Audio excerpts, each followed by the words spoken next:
Hey everyone, Tasha Danielle here, and I decided to hop on and do a walk and talk as I'm walking back to my temporary place of residence in Porto, Portugal, which is my Airbnb. I did the Douro Valley tour today, and hands down my best experience in Europe so far. Yeah, better than Versailles, better than the Eiffel Tower, even my favorite, Montserrat, Spain, which is #2. But Douro Valley is a valley about an hour and a half away from Porto, and it's a wine valley. And it's not even that it's just a wine valley, it is truly like breathtakingly beautiful. I usually don't edit and drop shots in my unfiltered, but I am, just so you can get an idea of what I'm talking about. And not only was it beautiful, but the people that we met, we went to a vineyard. And let me pause, so I keep saying we, so you're like, who is we? We is the group that went is the people that booked the Airbnb experience just like I did. I went by myself. There was another solo traveler, and found this experience on Airbnb for 122 euros. It was a 9.5 hour experience. We were supposed to start at 9, but we actually started at 8:30 this morning. I was a little late because they talking about you got to eat breakfast and it was supposed to be included. Anyway, that don't even matter. But what was I saying? Oh, okay, it was 6 of us. Me, another woman was solo, and then it was 2 couples. So we hopped into this van. I know that sounds, I would say hop into a van or sketchy, like that sounds sketchy, but our tour guide took us to Douro Valley about an hour and a half away. So the expectation was we get a tour guide to take us there, and we go to 2 wineries. We get it on a boat tour, eat lunch, and then come back. And that's exactly what happened, but it was way better than that. So let me break it down.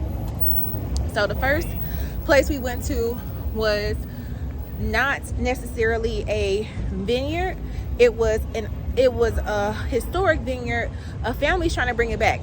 It's been in the family for 200 years, and this woman is so sweet. She is trying to bring her family's vineyard back. So she is not able to produce the wine there, but you can see all the areas in the house they used to use over the last couple hundred years to make the wine.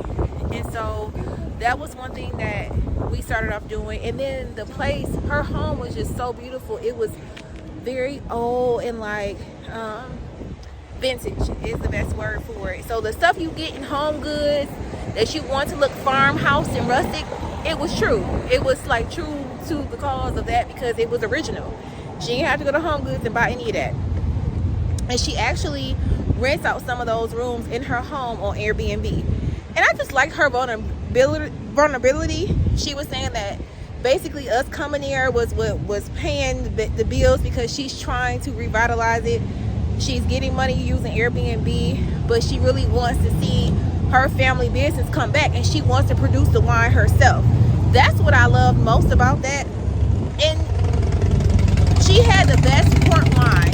Now, I'm going to tell you, before I went to this, I'm going to say wine house, I had tried port wine in Lisbon. It was okay. The red one tastes like Robitussin, and then the other one, the white port wine, was pretty good. But this port wine here, I bought a bottle.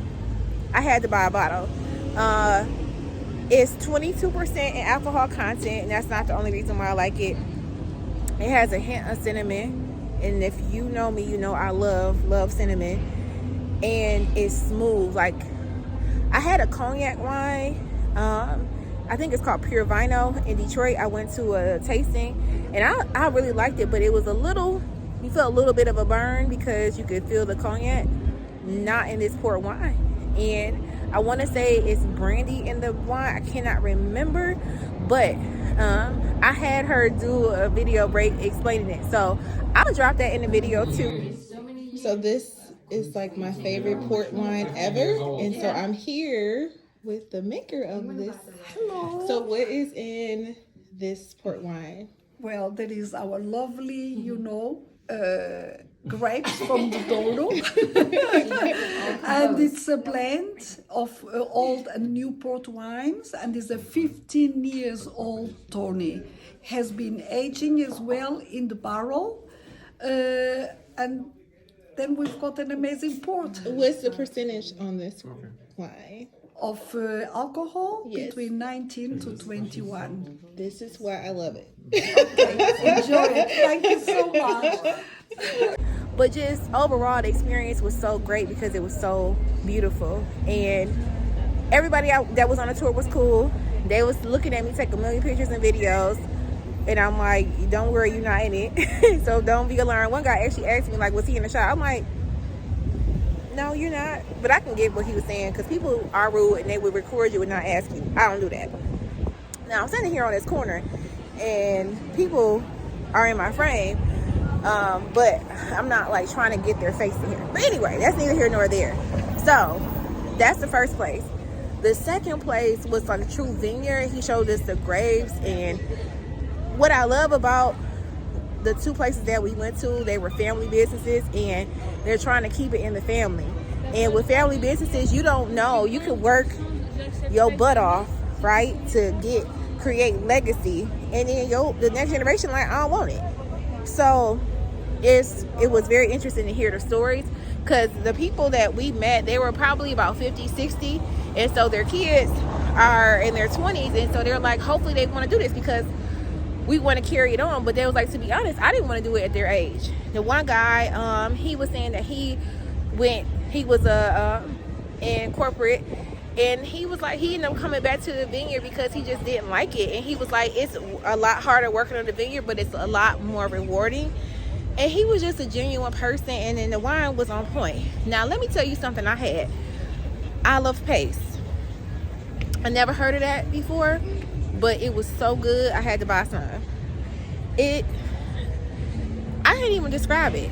Like, it may not sound that appealing, but it tastes like it's some type of fish base in there. It's olive oil, and the olive oil was used from their olive trees on the vineyard, because he's not only saying I want to do wine, he's doing olive as well, olive oil.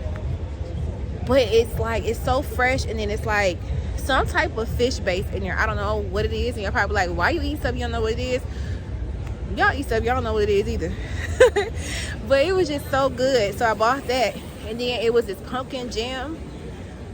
I ain't never had no pumpkin jam before, but it was so good with the bread. The bread was fresh and everything, and pairing that with the wine and hearing the stories, and then you got this view that's literally like out of a movie. So that's why it's my favorite spot in Europe. I definitely have to come back to Douro Valley. Now, tomorrow is pretty much my last day in Porto, so I can't go tomorrow because I already have something else planned. But if I didn't, I would go back to Douro Valley tomorrow. Like, that's how much I loved it. So that is it. I know last newsletter I was saying I'm going to Douro Valley tomorrow, and so here's the update. It was perfect, hands down my favorite place in Europe. And stay tuned for the videos of the lovely people I met and some pictures. Now this is going to be unedited, so feel free to fast forward if it's like what's going on, because this is unfiltered for y'all, just so I can just drop in so you can see how I'm truly doing. All right, until next time, bye.